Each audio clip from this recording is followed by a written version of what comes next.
നമസ്കാരം. ഗുരുവായൂർ ക്ഷേത്രത്തിൽ ഹൈക്കോടതി ദേവസ്വം ബെഞ്ചിന്റെ ഒരു സുപ്രധാനമായ ഉത്തരവാണ് നിലവിൽ പുറത്തു വന്നിരിക്കുന്നത്.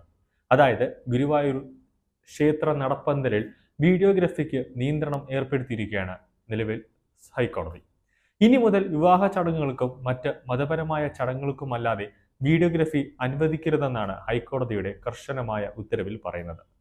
കൃഷ്ണന്റെ ചിത്രങ്ങൾ വരച്ച് ശ്രദ്ധ നേടിയ കൃഷ്ണഭക്തയെന്ന് അവകാശപ്പെടുന്ന ജസ്ന സലീം പിറന്നാൾ കേക്ക് മുറിച്ചതുമായി ബന്ധപ്പെട്ട ഹർജി പരിഗണിക്കുകയാണ് ഹൈക്കോടതി ഇക്കാര്യത്തിൽ വ്യക്തമായ ഒരു ഉത്തരവ് പുറപ്പെടുവിച്ചിരിക്കുന്നത്.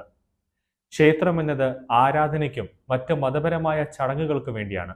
അവിടെ കേക്ക് മുറിച്ചുകൊണ്ട് ആഘോഷം നടത്തേണ്ട കാര്യമില്ല എന്ന് തന്നെയാണ് ഹൈക്കോടതി വ്യക്തമാക്കിയിരിക്കുന്നത്.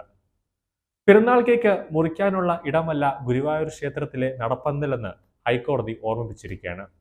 വിവാഹത്തിനും മറ്റ് ചടങ്ങുകൾക്കും മാത്രമേ വീഡിയോഗ്രാഫി അനുവദിക്കാൻ പാടുള്ളൂ. മറ്റു തരത്തിലുള്ള എല്ലാ വീഡിയോ ചിത്രീകരണങ്ങൾക്കും ശക്തമായ നിയന്ത്രണം അല്ലെങ്കിൽ നിരോധനം ഏർപ്പെടുത്തണമെന്നാണ് ഹൈക്കോടതി പുറത്തിറക്കിയ ഇടക്കാല ഉത്തരവിൽ വ്യക്തമാക്കിയിരിക്കുന്നത്. സെലിബ്രിറ്റികളെ അനുഗമിച്ചുള്ള വീഡിയോ, ബ്ലോഗർമാരുടെ വീഡിയോഗ്രാഫി എന്നിവ വിലക്കണമെന്ന് ഉത്തരവിൽ പറയുന്നുണ്ട്. ദീപസ്തംഭത്തിനരികിൽ നിന്ന് അകത്തെ ക്ഷേത്രത്തിനകത്തെ ദൃശ്യങ്ങൾ ആളുകൾ പകർത്താറുണ്ട്.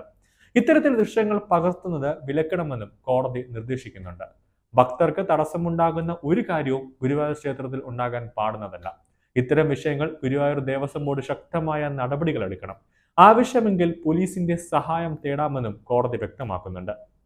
ജസ്ന പിറന്നാൾ ദിനത്തിൽ പിറന്നാൾ ആഘോഷം നടപ്പന്തലിലെത്തി കേക്ക് മുറിച്ചതിന്റെ വീഡിയോ വ്യാപകമായി സമൂഹ മാധ്യമങ്ങളിലടക്കം പ്രചരിച്ചിരുന്നു.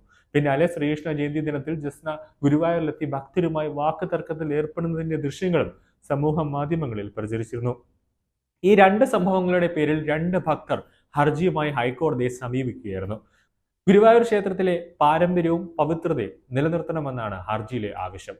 ബ്ലോഗർമാരടക്കം വലിയ അകമ്പടിയോട് കൂടി വന്ന് ഭക്തജനങ്ങൾക്ക് ബുദ്ധിമുട്ടുണ്ടാകുന്ന തരത്തിൽ ക്ഷേത്രത്തിന്റെ പരിസരങ്ങളിൽ കാണിക്കുന്ന ഒരു രീതിയും അത് അനുവദിക്കാൻ പാടുന്നതല്ല എന്നും അത് സുരക്ഷയെ തന്നെ വല്ലാതെ ബാധിക്കുന്നുണ്ടെന്നും ഹൈക്കോടതി വ്യക്തമാക്കി. ഗുരുവായൂർ ക്ഷേത്രത്തിന്റെ പൂജകളും അവിടുത്തെ അനുഷ്ഠാനങ്ങളും അടക്കം ഭഗവാന്റെ താല്പര്യങ്ങളെ അടക്കം വലിയ രീതിയിൽ പിണറായി സർക്കാർ, അതായത് ഇടതുപക്ഷ സർക്കാർ, ദേവസ്വം ബോർഡിനെ ഉപയോഗിച്ചുകൊണ്ട് ഓരോ ദിവസവും അവിടെ തകർത്തുകൊണ്ടിരിക്കുകയാണ്. എല്ലാത്തിനും ഹൈക്കോടതി അറുതി വരുത്തിയിരിക്കുകയാണ് ഈ ഒറ്റ ഉത്തരവിലൂടെ. മതപരമായ കാര്യമല്ലാതെ ഗുരുവായൂരിൽ ഒന്നും നടക്കാൻ പാടില്ല എന്ന കർശനമായ നിർദ്ദേശം ദേവസ്വം ബോർഡിന് ഹൈക്കോടതി നൽകിയിരിക്കുകയാണ്. അതായത് എന്തെങ്കിലും സംഭവങ്ങൾ മതപരമായതല്ലാതെ അവിടെ നടന്നാൽ പോലീസിന്റെ സഹായം അടക്കം തേടിയിരിക്കണം, ഇല്ലെങ്കിൽ കർശനമായ നടപടിക്ക് ദേവസ്വം ബോർഡിന്റെ ഭാഗത്ത്, അതായത് ഹൈക്കോടതി അലക്ഷ്യ നേരിടേണ്ടി വരുമെന്ന് തന്നെ പറഞ്ഞിരിക്കുന്നു. ഇങ്ങനെ ഒരു വിധി ഹൈക്കോടതി പുറപ്പെടുവിക്കാൻ കാരണം, അതായത് ജസ്ന സലീം ഗുരുവായൂരിലെത്തുകയും അതോടൊപ്പം തന്നെ കേക്ക് മുറിച്ചത് ഭക്തജനങ്ങൾക്ക് വലിയ രീതിയിൽ ബുദ്ധിമുട്ടുണ്ടാക്കിയതടക്കം പി വേണുഗോപാലും ബബിത പിള്ളയും അടക്കം രണ്ട് വ്യത്യസ്ത ഹർജികൾ ഹൈക്കോടതിയിൽ എത്തിയിരുന്നു. ആ ഹർജികൾ ഹൈക്കോടതി ഇടക്കാലമായി കൊണ്ടാണ് ഒരു ഉത്തരവ് തന്നെ പുറപ്പെടുവിച്ചത്. ജസ്ന സലീം 2019 മുതൽ വാർത്തകളിൽ നിറഞ്ഞു നിൽക്കുകയാണ്. അതോടൊപ്പം കേക്ക് മുറിച്ചതുമടക്കം വലിയ വാർത്തകൾ നിലവിൽ ജസ്ന സലീമുമായി ബന്ധപ്പെട്ട് വാർത്തകളിൽ വരുന്നുണ്ട്. നിലവിൽ ഹൈക്കോടതിയുടെ ഒരു ഇടക്കാല വിധിയാണ്, പൂർണ്ണമായൊരു വിധിയല്ല. കാരണം ജസ്നയുടെ വാദം കൂടെ ഇനി ഹൈക്കോടതി കേൾക്കേണ്ടതുണ്ട്.